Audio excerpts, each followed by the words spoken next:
Hello and welcome to more Moms of Real Estate, where we were just talking about womanly sunshine and Sharon Vornholt. Welcome, Sharon.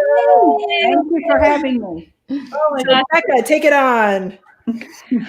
I'm doing the intro. Yay. Okay. So Sharon is I would consider you, Sharon, one of my mentors, even though it's been from a distance. And it's funny, actually, Melissa and Sharon, you guys kind of kicked off my real estate investing journey with the Flipping Junkie blog and Sharon with Louisville Gal Real Estate. And it's interesting because the thing that attracted me to both of your stories was the kind of like integrity and the tone with which you both approach real estate, right? Like that this is not, and I do think that we talk about this a lot at Seven Figure Flipping about like, there are some people who are just in this for like the Maseratis to make a deal happen at any cost. But I think that the fundamental underlying real estate investor actually wants to help other people get through their problems and such a way that we all benefit from it. And I don't think that that's like really talked about enough. So Sharon, I'd love for you to spend some time introducing yourself. Usually how we kick off, there's a bad echo. I'm sorry. Is it from me? I don't know. Oh, sorry. Pause on the technical side. Pause on that. Technical difficulties. Anyway, let's keep on going. It doesn't matter. All right. So Sharon, how we usually start this is we kind of do a little update on where each of us is at, what's going on in our lives this week. And then we're going to turn it over to you to talk a little bit about your journey through real estate investing. But then also, as Peely said, is it still male dominated here? And like, what can we do differently? I think the echo is me, so I'll probably mute for a lot of this. Peely, tell us about your week. Perfect timing because Jason is taking the kids out of the house. So this is why this is Mothers of Real Estate. Sometimes you hear the kids crying in the background because mommy's not available. So mommy's taking some time to talk to her lady friends. This week has been actually really, really excellent. I've gotten to talk to amazing people. I got to talk to Sharon this week. I got to talk to this other woman. Her name was Patia. She was, I just introduced her to Melissa. I cannot wait to hear the podcast that you have with her. She is a woman's empowerment coach. Found her out of nowhere in the podcast space. We connected and it was a fantastic interview. I've had so much like woman power. So on that level, I'm definitely a 10. Parenting and motherhood wise, it's been amazing at my house. School is out for most of this week. There was election day and then there's teacher conferences day. So we only had 2 days of school in which Luke only went to 1. But it's been kind of amazing here. We're getting ready, kind of anxious about the move, but it's going to happen whether or not our stuff gets packed away or not. I'll just tell the new buyers that it's all theirs. They can do what they want, and we'll just walk away if all fails. So it's been a 10 week. It's been a 10. And nice. Of course now the kids have stopped crying. So it was only, I didn't hear very much, just a tiny bit. Stephanie Batters, what's going on in your world this week? Give us the update. Oh my goodness. Okay, so I think probably the most notable thing about this week is that I've been interviewing for a personal assistant. And that, I can just tell you, I am so excited. I'm just so excited to hire. I have a couple really great candidates I had great interviews with. And like there's a light at the end of the tunnel. And I'm just so looking forward to having somebody for me, And I think we talk about mamas and our mama energy. And like, I've done a lot for a really long time and I'm getting to a point where I'm afraid to drop the ball and I have a lot of people that are relying on me and I need some help, So I posted that position for an executive assistant, but also it's like a personal and an executive assistant. So there's a lot of gaps to fill there for me. And I feel like my body relaxing, like I'm going to have somebody, my right-hand woman to help. So I'm very excited. That's probably two follow-up questions. Yeah. Number one, I'll start with the easy one. What's the pay range for a personal assistant? And the second question is, what was the catalyst that made you like say, that's it, personal assistant, getting one? Oh my gosh. So I'm not really 100% sure what the range is. When I did the analysis on Indeed, it looked like it ranged. It depends on what they're doing, like executive side and personal side. Looks like the range is probably like 15 to 20-ish dollars an hour is like the average personal assistant. I'll probably start somewhere in that range and then grow because what I'm looking for me is to have this role have increasing autonomy instead of just like calendar management. I want them to like actually extend me. You know what I mean? So I'll probably start somewhere in there and then go up as there's more autonomy. And the catalyst was when I literally don't have 2 minutes between next events. You should see my calendar. Like it's a disaster. I have stuff scheduled like every hour all day. And I didn't come out of my office for like 3 days straight because I had so many meetings and it's a wonderful thing. I mean, I'm not complaining. I love everything that I'm doing. I feel like I'm spending my time in the stuff that I love to do. I just can't possibly keep all the balls in the air by myself, and I can only do one thing at a time. So it's about time. I should have done it a long time ago. It's like ridiculous that I didn't, but I think that was my catalyst was like, okay, this is time. I love it. That's a whole nother topic about instead of choosing to scale back, you just chose to extend yourself. And like how do you make that decision and what does that look like? I love it. All right. Melissa Johnson, where are you at? I'm right here. Hey girl, hey. Hey. No, I'm good. Let's see. I'm old, so I really don't even remember what I did yesterday. Honestly, it's been a good week. We're, back in routines of stuff. Weston got invited to do a special hockey camp this week. So that was pretty cool. It was like an invite only thing. So he was killing that. That was some early mornings for a couple of days. But yeah, other than that, everything's been good. Kids are good. Being busy with work. I'm doing some cool stuff with my website, making some changes and doing some things there. So yeah. Nice. It's good to just have good weeks. Yeah. How about you? I'm at the beach. So you would think that would mean I'm having a really good week, except that my past 10 days has been like hitting massive burnout. Like, when you push yourself, you're like, I can just do a little more, And then like, you're like, nope, did too much. And you become a bad, mean person. That was me last week. And then my husband and I were supposed to go on vacation this week. My parents both got COVID last week. So we did like the rapid result testing and we were negative. So we decided, well, we were still going to go to the beach. We're just going to take our kids with us because our childcare obviously couldn't come to the house. Like they have to be with us. We're together.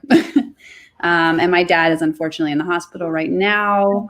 Stephanie can probably interpret the things I sent to her better than I can, but he's stable and he has to be in for 5 more days and for his treatment. And he's not happy. He's very cranky about the isolation.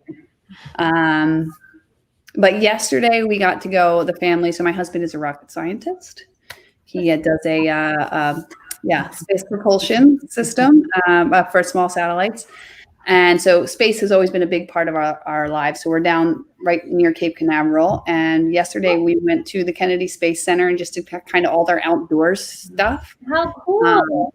There was no one there and the weather was perfect. So it was like, I'm like hyper COVID sensitive, obviously right now. So I'm like, don't touch me, get away, 6 feet, 2 masks on, hand sanitizer every 30 seconds. But the Kennedy Space Center was like, had a lot of awesome outdoor stuff. And it was so cool seeing my husband like in his element, just like lit up, explaining things. And I'm like tired, but also inspired. That's where I'm at. Well, like a 5 out of 10. I mean, that must have been amazing to go there. Talk about like next level thought process, like the Space Center. Like that must have been so cool. So we drove by like SpaceX has like their facility there now. I mean, it's the whole space industry when NASA shut down in 2011. I'm sorry for the sidebar, but it's cool. When NASA like did the last shuttle launch in 2011, there was this big unknown, like what's the future of space going to look like? And then SpaceX stepped into it And now there's just a bunch of players. Really, it's kind of blowing up. And like Amazon, Jeff Bezos started Blue Origin, which is a rocket building company. So we drove by their like huge headquarters, and our end goal with Matt's company is hopefully like a successful exit. You know, they get acquired by another company. And so even that was fun. It's like, well, maybe we'll move back to Florida and you'll go work for Blue Origin or SpaceX someday. You know, it's fun dreaming. Yeah. So that's cool. So awesome. Sharon, now we're going to turn it over to you. Give us an update what's going on in your world and some background. Well, it's been an interesting week. First of all, I did a show with Peely. That was so much fun. And we talked about mindset. And then it was right after that, I get contacted by a lady in England. That's her thing, is coaching people on mindset. And she said, would I want to come on our show? And then we ended up setting up a podcast swap, which I'm super excited about. And the first thing she said to me, though, was, oh my gosh, what about that election? It's such a mess. And I'm going, oh gosh, here we are. She's in Britain and we're going to talk about this. You're like, this is not good for mindset, ma'am. Yeah. So, but so I'm excited about that. And then Saturday I have a group, a lot of you know, I teach marketing and branding and probate investing a lot. And so I have a probate group and they're all going, we don't know what to do. We're stuck, whatever. So I kind of set up just with an email, like a Saturday Zoom thing, called the hotel and said, can I get a room where it's actually quiet there? What will that look like? And so I'm going over there all by my lonesome in the boardroom, and then we'll do this 1 day seminar, but it'll be fun. And hopefully it's going to be more like a mastermind format, kind of hot seats. And, so I think it's going to be fun. It's sometimes the things you just put together quickly are the most fun. They really are. So that's kind of what I'm up to, and just lots of podcasts. And my schedule this week sounds like Stephanie's. It's crazy. Something every single hour. So some of the stuff that we talked about in our podcast, we kind of dove, because Sharon, like Becca, you've been a mentor of mine from far away. We never connected over the years for some reason, until I put out that I'm moving to Tennessee, and you're like, I'm in Kentucky. I was like, I have property in Kentucky. Oh my goodness, we're best friends. So finally we connected, and we started talking about women in real estate. And you talk about like our generation. There was like the generation that you were part of that were really the trailblazers for the generation that came after. And then we're the trailblazers for the other generation of women investors that are hopping into the space. So my question is, and this is a very loaded question, is this space still very much male dominated? And can women begin to dominate more? It is still very much male dominated. As we've had several conversations about the way it's always been. But do I think women can compete? Absolutely. And what you all are doing, to go back way before your time. Give us some history, Sharon. You're gonna really make me do that, aren't you? Okay. Give us some history. Like you went into it with me. Go to like your first RIA meeting. Okay. How was that like? So I started another business, a home inspection company, in 1991. I even asked Pila, said, were you even born then? So it was, we won't go down that path. So I met a lot of realtors in that business, and they really were the lifeblood of keeping that business going. And that's where I got really good at marketing. And one day, and true story, in 1998, a realtor walked in there after I'd been in that business 7 years, and she said, you want to go to a RIA meeting? And I said, what's a RIA meeting? So that night we went to that meeting, and I've gone ever since. And I told Peely, we always had a large group of, so depending on the year, 400 or 500 people in the room. So it was a big group. And you would look around and you'd go, there's a woman, she's with her husband. There's a woman. I mean, it was all the time. The actual female investors were There weren't very many. And fast forward many years later, I still see some of those same women sitting in the room. Before COVID, I saw them. And they're still just kind of sitting on the sidelines. And there are more women in the group, but the percentage is tiny as far as what I call people that are actually investing. So true. I would say that's the same thing in Charlotte. We are predominantly male. I'm trying to think. There's one RIA that's run by a woman, Linda Duna. Awesome. But for the most part, the attendance is male and they're led by men. Same thing. And the speakers are primarily men, and most of the panels are primarily men. I will say that my group has invited me to speak a couple of times, but when I look back over more than 20 years, I can count on one hand the women that have been invited. And when they have, it's been what I call the national speakers that we all know that go around from RIA to RIA to RIA and sell stuff.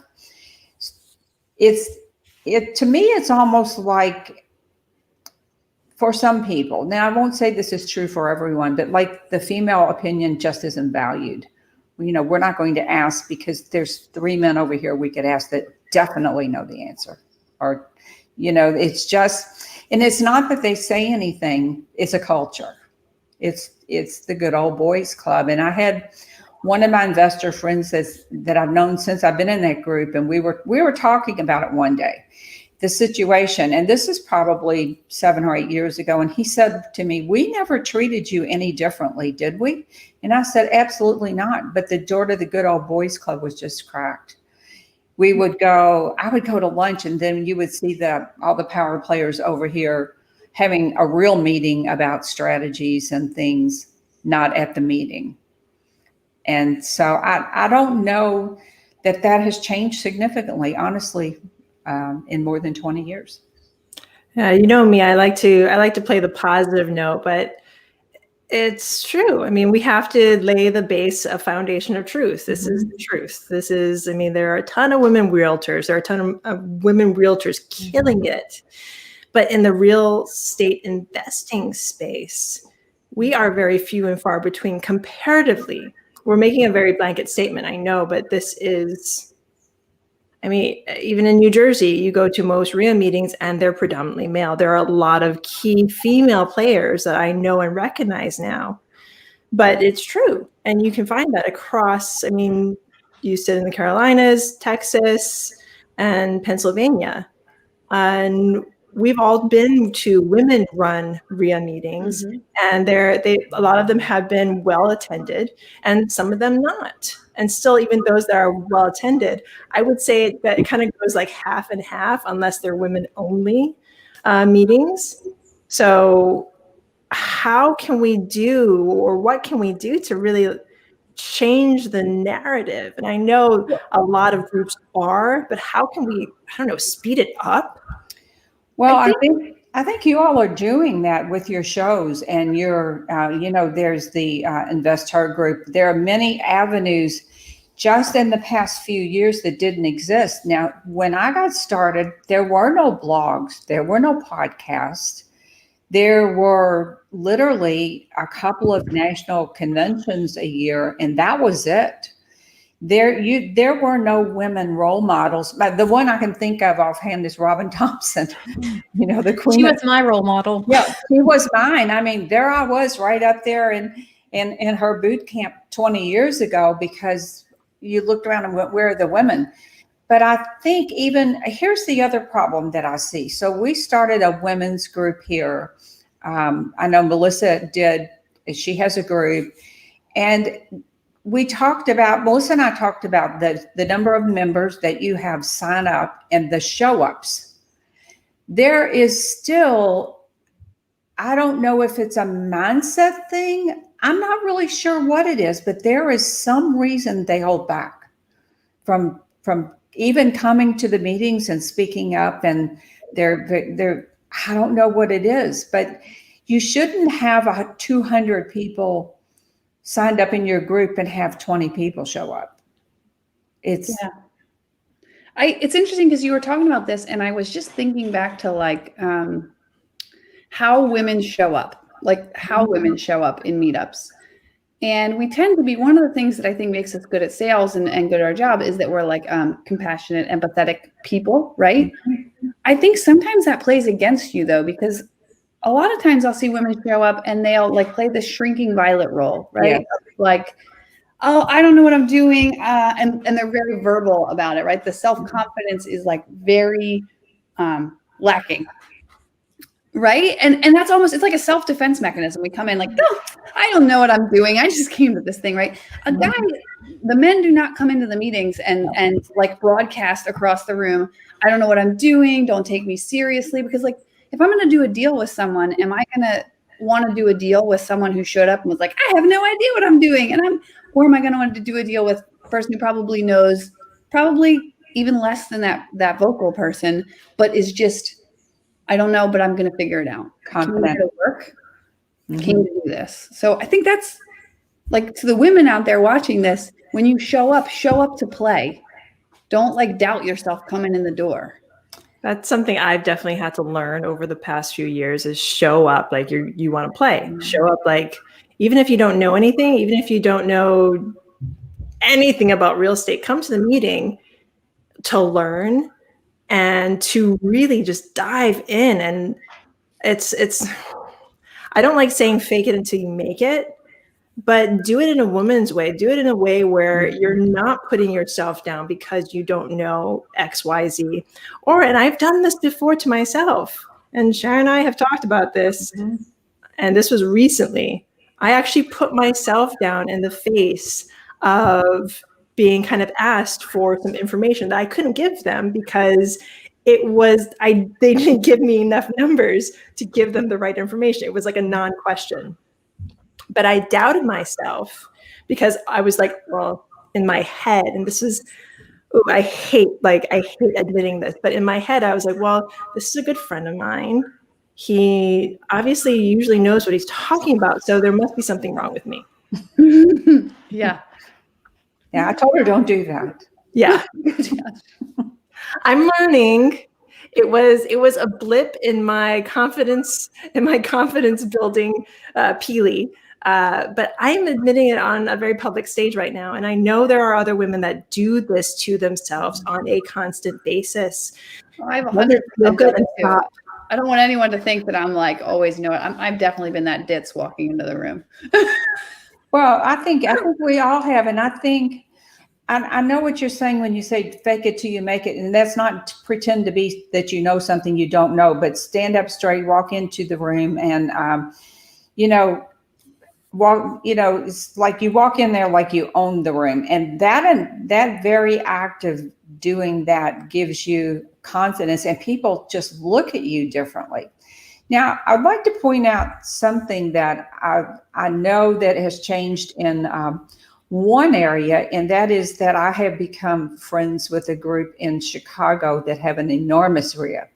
They hold about 10 or 12 meetings a month. That particular group is the most inclusive group I have ever seen.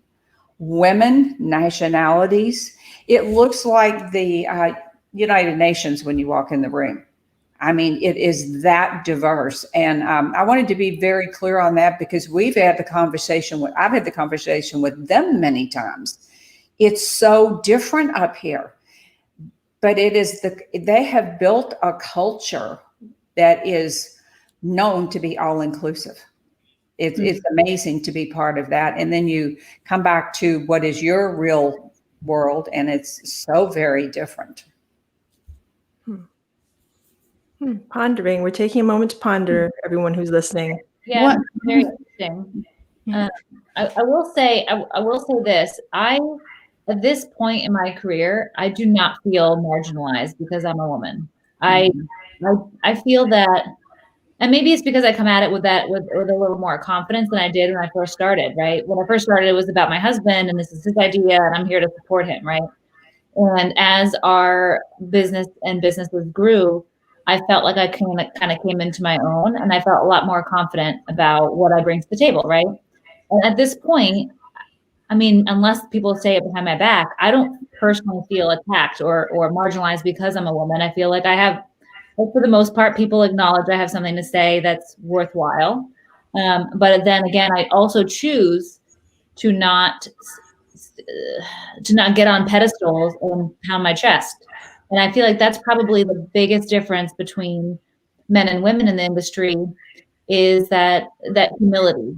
I think women are default humble for the most part. I mean, of course, there's always exceptions, but you default check yourself. Like they'll say, there's been studies on this, on all kinds of things. Like just for an example of applying for a job, a woman tends to not reach up and apply to a job she feels she's underqualified for. She will apply to jobs she feels she is overqualified for, versus men who just apply, right? And like maybe they get more chances because they take more chances, where women, we don't. And I do think that in our industry, it's very easy to boast and to brag and to be the loudest voice in the room. And there's a lot of men who are doing that. I don't feel any women are doing that I know of. I can't think of a single woman who's out there being boastful.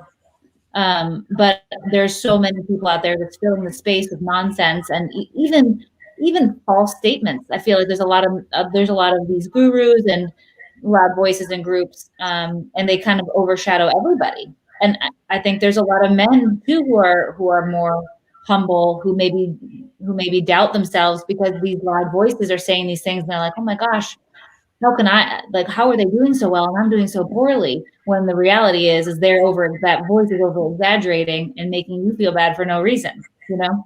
So I definitely think there is something to overcome here, as women. And I feel myself on a mission. Like I'm here to make an impact on the industry on the software side, because I think it's way too dominated by men. And I think the solutions there are inadequate. And I'm here to like make a difference there. Right. But I also think that one of the ways that we battle the gender card is by not apologizing for it. You know, I don't need to just be in groups for women. Of course, I want to be in groups for women because I want to be around people who are like me. But that doesn't mean I'm not going to join the other group, or I'm not going to have a voice in the other group. And I think that comes down to that confidence and like giving yourself permission to speak. Do you know what I mean? I do, and I think I'm where you are today because it's been a long time coming, and I just stayed focused clearly on my path. Yeah. And I think you get confidence though with longevity. I think it's and I would like to point out too that I think that I've seen, like you said, generational changes. When I talk to younger investors, male and female, it's different. It's kind of like there's a difference in younger physicians today. You know, I mean, it's not all my way or the highway. So I don't want to marginalize all the investors out there that don't think that we're not all one group, because there definitely are. But I do believe that you have to claim your space. I think you have to claim your space. And that's where women are intimidated. That's where they lack the confidence and where they think they're not enough. And I told somebody the other day, it's okay to walk into your RIA meeting and say, hey, I'm Becca and I'm brand spanking new and I'm here to learn. That to me is a confidence thing. So there's nothing wrong with that, but there's a way of being very meek and saying it, and there's a way of just claiming it. That's the way I think about it. Yeah. I'm reflecting on the fact that like, hey, you might not know anything today, but look back in your past at all the things that you've accomplished that at one time you didn't know how to do. You can do this. Sharon, I'm curious over the past couple of years, how do you think how you show up in the public space has changed? How have you evolved? Because you started your blog, and then you began going to the marketing world and branding. Like, how has that journey gone for you? Because I think, one of the things we talk about here is real estate investing, but we're actually all entrepreneurs on this call, which means that at some point, we see opportunity everywhere. And at some point, the call of the opportunity, like Stephanie with her software, it's just like, it makes sense. The same reason it made sense for us to get into real estate to begin with, sometimes it makes sense to chase another calling. Can you talk about your evolution and some of the struggles you had there? Yeah, because you and I had a conversation about that some time ago. It's so when I started blogging, and this is what I tell people, just go do it. Honestly, it was 2010. I had no clue what I was doing, none. And you look back on your first blogs and they're just cringeworthy. I mean, by today's standards. 2013, I did the same thing. I decided, well, everybody's starting a podcast, so I'll start a podcast. There were no podcast courses and how you launch a podcast. We just did it. And there's great value in learning things through the School of Hard Knocks. So along the way of talking to sellers about 20 years, a few years ago, I looked up and said, where's my joy? It's just gone. I don't know where it's gone, but it's gone. And so I started to really do a hard pivot over to the education side of the business. I had built the platforms of the blog and the podcast, but I just really loved teaching other people how to market and how that plays in with branding, because I always talk about it like they're a couple. Like, marketing is how you get leads and branding is why they choose you. So I want you to think about doing this all at the same time. And then, of course, I love probate investing. It's a strategy that I've done for more than probably about 12 years now, because I think women are uniquely qualified as probate investors for all the reasons we've talked about. You know how to have a conversation. You're used to negotiating with your children. So on the soft side, I call it. So it's no different when you're in a probate deal. It's a little bit softer discussion, but it's the same thing. And I really believe that there are so many places that women are really good. They're really uniquely suited for it, that I don't think anybody needs to feel, you don't need to feel like, hey, you have to do what this other person over here is doing. But that's kind of a hard mindset shift. At least I found it to be a hard mindset shift. It was like all of a sudden they would go, oh, you're kind of focusing on this, rather than buying all these houses. It's like, oh. So for me, it was, I had conversations. Well, I had a conversation with Bill Allen, which was kind of funny. Bill's like, okay, sure. So, but you know how that is. It's you have these conversations with yourself over, okay, snap out of it. I really love, and I just kind of want to highlight what you just said, is that we as women are uniquely suited for certain things. Mm-hmm. I love that, because I feel that is the crux of what we negotiate with ourselves, and we tell ourselves we're not, but that we are, right? Like we have a collection of attributes that make us better right out of the gate, some natural abilities. Just like you said, like we're natural caretakers, and that's probably why we put ourselves second and like doubt ourselves, because we're always making a sacrifice for something else or juggling multiple roles, right? But I think if we walk into scenarios like, I'm uniquely suited for difficult conversations, for relating to all kinds of different types of people, for arguing with people who act like children, whatever it is, like we come to the table with such amazing attributes, and we don't need to question that or apologize for that. No, and I have a friend who's in the process of selling her rental property because she just absolutely hates where she's ended up.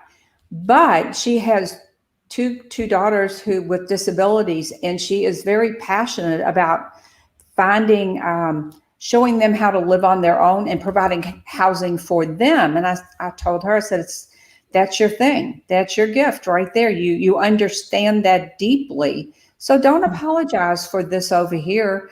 It's okay to say, okay, I did this and I was really good at it, but I'm not happy. Yeah, I wrote down the quote where you said, like, one day I looked up, I said, where's my joy? I don't know where it is, but it's just gone. It's gone. Like, sometimes people, especially in the space that we're in, when you've put yourself up in front of other people, right? As even us on this podcast right now, if we changed from doing the thing that we used to do, probates or wholesaling or rehabbing or whatever, people think, oh, it doesn't work anymore, and now you're a guru, whatever. Like, buying houses still works. I mean, Sharon, you've invested through like every economy, every cycle we possibly can go through in this country, pretty much, and it works in all of them. So just because you are no longer doing a thing, and just because you look up to someone and they're not doing it anymore, that's not an excuse to not try that thing you're excited about. Like if you want to go to a RIA and you're like, oh, now Sharon's in marketing and branding and like, it doesn't work anymore. Don't give yourself an excuse. It still works. Real estate is one of those timeless things. So it's just that sometimes you reach a point where you're like, where is my joy? Like, right, Melissa? I mean, you and I had that same conversation. And it really is like letting go of things that don't serve you anymore. And that really applies to all areas of your life, anything, relationships, whatever, business, strategies, just all those things. Because I think you and I talked about it too, Sharon, where, it's like you build yourself into this box almost with, I'm a rehabber and this is what I do. And I can't really do anything else because that's how people know me. And I'm a mom, I'm an accountant, I'm an engineer, I'm a insert. But it's like you are not just the one thing in that box. You are the sum of many things, and it's okay. And we shouldn't apologize for it. And we should be confident about the things that are really speaking to us that we want to take action on, I think.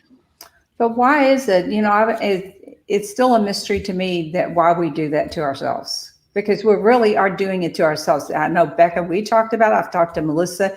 A lot of us have talked about it. Nobody came up to me specifically and said, although I did get a couple of comments, if I'm perfectly honest, about you doing this, but I pretty much put myself in that box. Like I made and I'm not really sure why we do that, because Melissa, I know you're experiencing a similar thing. Yeah. I think it's because our identity gets so tied up in that thing. And so it's not that anyone else is saying like, that. oh, yeah. It's like, talked about that one. If I'm not that, I think we talked about this before, right? Like if I'm not this, then what am I? And like the feeling of guilt that come with that maybe sometimes too. Yes. Yeah. My advice for the women listening to this and the men is like, realize that it's about the story. If you think about anybody who's done a pivot, there's two ways to tell your story. You can focus on all the things that went wrong and why that pivot is a failure, or you can focus on all the things that went right and why that pivot is the next evolution. And you are the one who controls that narrative, nobody else. I love that next evolution, because we go through it so many times in our life. I mean, not just like those big pivots that Becca, you went through, Melissa, you're going through. We go through these small pivots. And then like from when I went from flipping to only multifamily, that was a huge pivot. I cried when I didn't when I didn't do 7-figure flipping again. But I couldn't be a part of something that wasn't my focus. So ladies and gents who are listening to this, and I think I actually talked about this earlier today, if there's a dream, whether it's real estate, whether it's going into probates, whether it is starting a coaching company, whether it is creating the best CRM that there is in the world, do it. What did you want to be as a child? What did you want to be growing up? Walk into that room like you know it, because you do know yourself. You know what you know, and be good with that, because we all bring something amazing to the table, whether or not we know how to do real estate or CRMs or rocket science. It's an evolution. I think you nailed it with that. And just to kind of bring it to feel like a very relatable level, it's just like a chapter in your life. For example, the time when you really come to terms with the fact that like maybe you're done having children, right? That you're done with the pregnancy phase and the newborn phase, and now like you're working on launching your children. Just for an example, that was a really hard transition for me. I was like, what happens after you stop having babies? I want to keep having babies. And then you have to close that chapter and you're like, no more babies. And there's oh, Okay. Or like the empty nest, like when your kids grow, I mean, right? That's like another massive evolution. Right. And I think your identity is always growing, and we do it to ourselves, I think, because we try to simplify everything to a label. We just want it to be simple, and it's not. It's I've said this now, so many times, and I want to keep saying it. It's like you are a collection of your skills and your experience, and that's who you are. You're not a label. You're not that simple. And I think once you start internalizing that, you get so much more confidence, and you feel more comfortable transitioning to different chapters and to adding things and taking things away. So you're still the book. You just moved on to a different chapter. Exactly right. You're not as simple as I like that. You're still the book. Somebody quick drop that in the comments. You're still the book. Move on to a different chapter. You're the best list. You know what the other thing is? So I'm here in Florida. I'm actually staying with Jen and Arthur Botting. They're awesome. And I didn't know that. Oh, yeah. And we had this conversation this week that's really stuck with me with, and I think this is applicable to both men and women, but sometimes there's the way to go about things is just like one step at a time. Right. And we always want to like sprint before we walk, but like, it's the simplest step forward. Like, honestly, we're all in real estate, right? You know what you need to do? You need to make offers. Stop getting fancy. Oh, your child. Stop getting fancy with your marketing channels and your probates. And like your follow-up sequence and how many offers did you make today? Just go make some offers. It was simple. Sorry. I'm going to step out to see what's going on here. No sorry is needed. This is Mommas of Real Estate. So our kids sometimes show up. My kids are out of the house. That's why I have a big smile. I want to say something too to Becca's point, because I really like what you just said. And I was talking to one of my clients the other day, and we were talking about mindset and things like that. And she, she said something, and like I'm coaching her, but she told me something. It was a good reminder about, she's like, just, you have to enjoy the journey sometimes. It's just like really enjoy the journey for everything that it is. And yeah, it is little steps that you're taking and stuff like that, but just be in those moments and be aware of where you're going and enjoy that process. Don't overcomplicate what your identity is. Just do the thing. Just do the thing you got to do.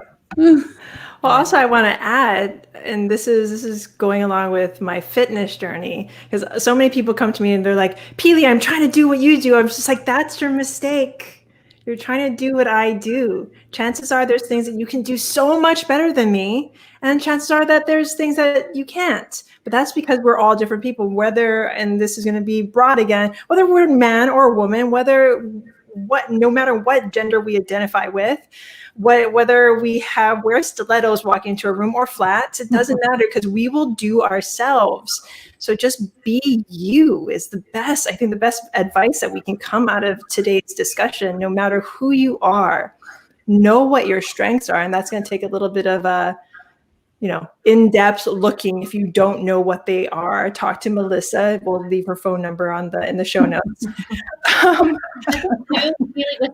Just to add on that too, I think we have a responsibility, and that's why I'm so excited about platforms like this and being out there, even though it feels really vulnerable to like be real and to talk about everything. Like, it's our responsibility to be role models for other people too. For us to put ourselves out there so other people can see that it can be done. Like the 5-minute mile, the 4-minute mile, like somebody has to do it, and then somebody has to talk about it, and why not us, right? And I would love for anybody watching this to be like, oh, I identify a little bit with whoever on this show, podcast, and be like, because I'm a little bit inspired, I'm going to go to that RIA and I'm going to say something, right? Because you see people doing it, and it gives people permission to do it. And I think that's our responsibility, is to talk and to be out there and to not be the shrinking violet, even if it's real, even if it's messy, even if the kids are in the background, like it gives permission to women to be there. So I want to empower women to go out and talk and to claim their sentences, claim their wins, and claim their losses too. So when we lose, and people see that we lose and we keep going on, that others will do the same.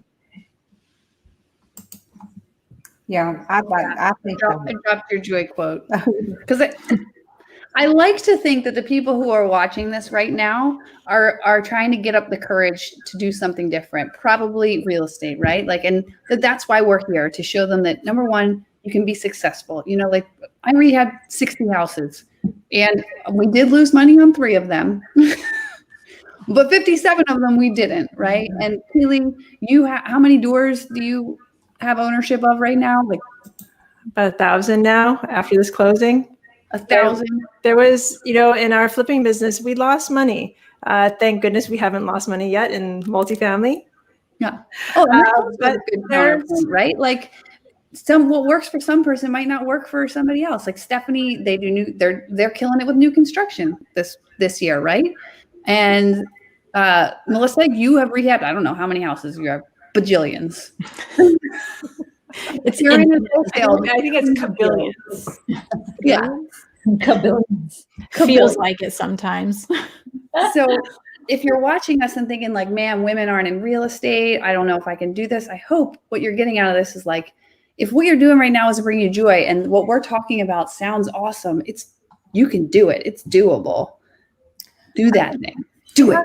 You have to step out and you have to know that you're going to be scared, because everybody's scared. And I think back to 2008, I had this plan, I'm big on plans, and I had a plan to do some rehabs and buy some rentals, and I was working along my plan. And then 2008 came and I found myself with some houses in a holy crap moment. And it was like, okay, I can do the rehab. How long are they going to sit? No retail buyers could qualify for a loan. And in that moment, I said, well, I'll just start wholesaling.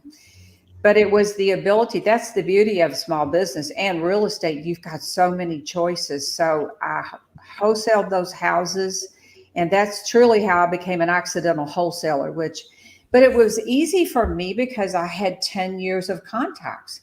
But is it easy to start there? I don't think that's the easiest place to start personally. But the point I'm trying to make is we've all done it.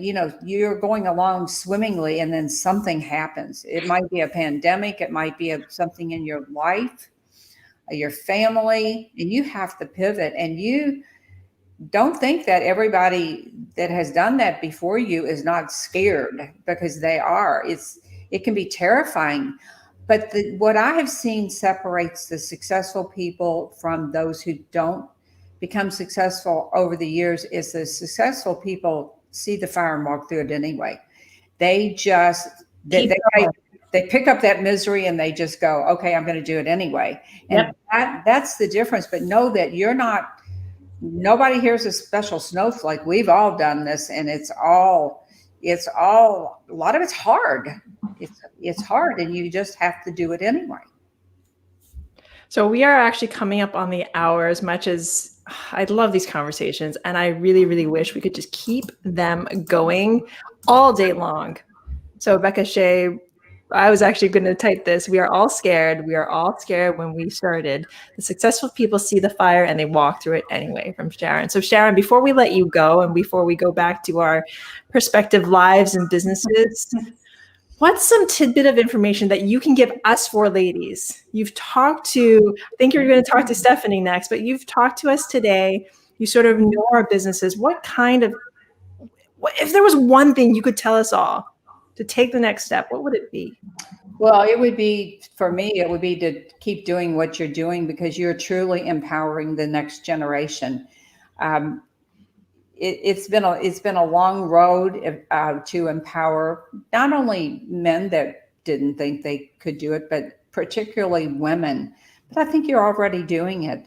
Just don't stop doing that, and be a role model for the next generation. And there's always the thing I did, which was drag my granddaughter to closings and torture her with HUD-1 statements. You can always do that. That works really well. I love it. And I want to say thank you to you too for blazing the trail, for being there ahead of us, and for showing us that it can be done, for being mentors to us, and for continuing to be a freaking rock star. No, I don't know if it's being blazing or oblivious. One or the other. Blazing. Okay, please. Yeah. we're part of your real estate investing tree right here, Sharon. Yeah. You might not have known that when you came on, but we are branches off of the tree that you planted. That's pretty awesome. I did not. We are fruit of your labors. Just lovely fruit. Talk about laboring with a couple of moms.